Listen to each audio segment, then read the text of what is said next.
What's up guys? So I just finished the hardest semester of my life.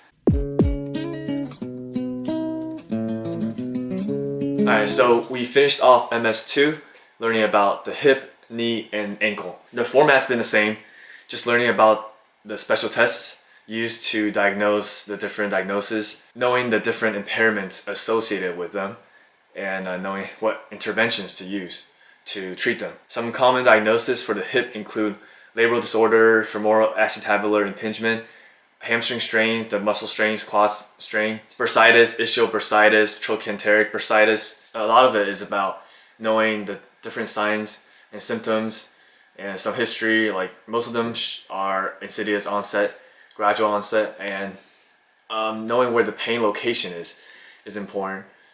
If there's any clicking, buckling, or like for hip stress fracture, that will be limited motion in all planes with no particular order. And age is important too. OA, usually over the age of 50.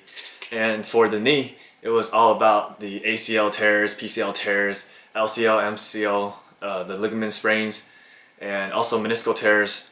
So I thought what was important for the knee was knowing the mechanism of the injury, because knowing where you're hit from the lateral to medial, from posterior to anterior, most likely will determine which ligament was torn. Also, there was patellofemoral syndrome, and pain location is also important if it just stays local or if it's diffuse. The treatment for the knee includes a lot of protocols, what week you would do what, and after how many weeks you can do what.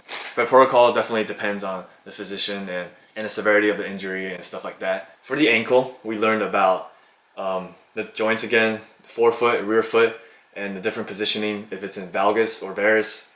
Valgus meaning the bottom of the foot will be pointing more lateral, and varus meaning the bottom of the foot will be pointing more medial, and how the different positioning would contribute to like plantar fasciitis or tarsal tunnel syndrome involving the nerves. Also, the common diagnoses of the foot and ankle include like shin splints, ligament sprains, depending on how you turned your ankle.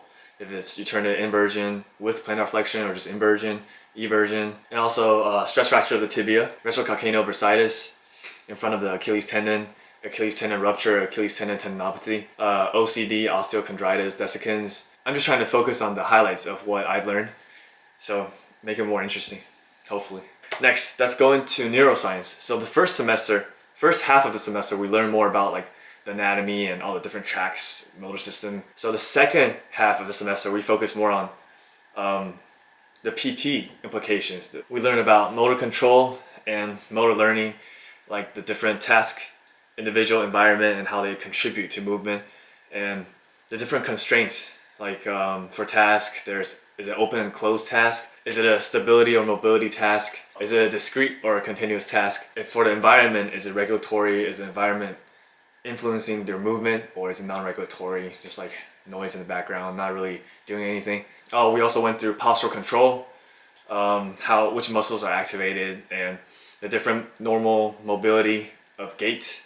Went through the gait cycle again, going through what muscles are activated in each phase and what happens if you have like spasticity in certain muscles or weakness. Also normal phases of sit to stand, stair climbing, rolling, laying from supine to sit, and we finished our motor learning projects. I'll show you guys a little bit of my project of doing a human flag, which unfortunately I did not complete. I wanted to be completely horizontal, and I was like this.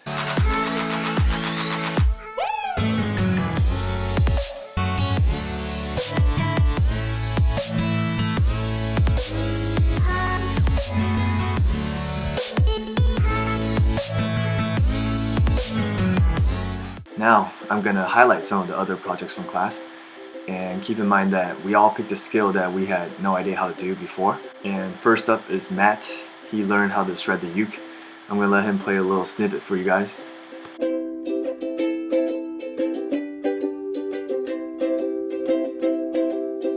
And Jess learned how to do a handstand. And Nick learned how to do the moonwalk. And George and Maggie both learned how to soccer juggle.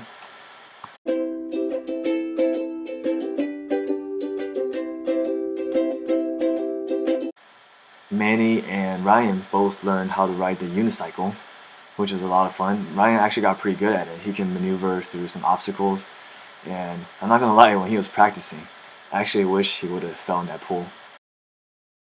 Now, for Peds, we also had a final, which I don't remember too much from it because it was a while back. So I have my review here with me. The main topics we covered include scoliosis, orthopedic management, sports injuries, orthotics. We learned about orthotics, like AFOs, SMOs, all that good stuff. Spina bifida, and some farm. That's just a quick run through.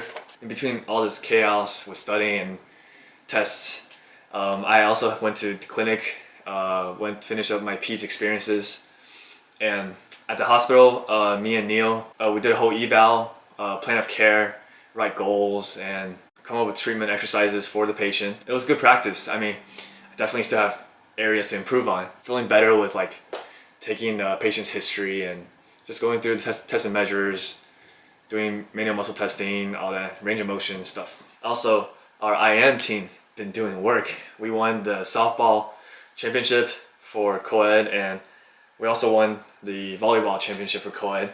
And George was on the volleyball team, so I went to see a couple of his games, which is very exciting.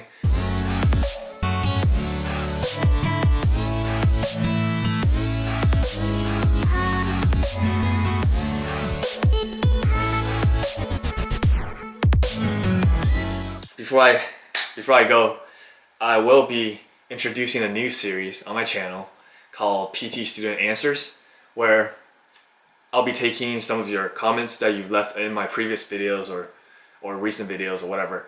If I find that if I find that question to be beneficial for everyone to know, I'll pick those questions and I'll answer them in those videos. So for people who are interested in that, can watch that, and hopefully there will be a lot of fun and informative as well. I'll try my best to answer them, of course. Yeah, so hope you guys enjoyed the video, and thanks for watching.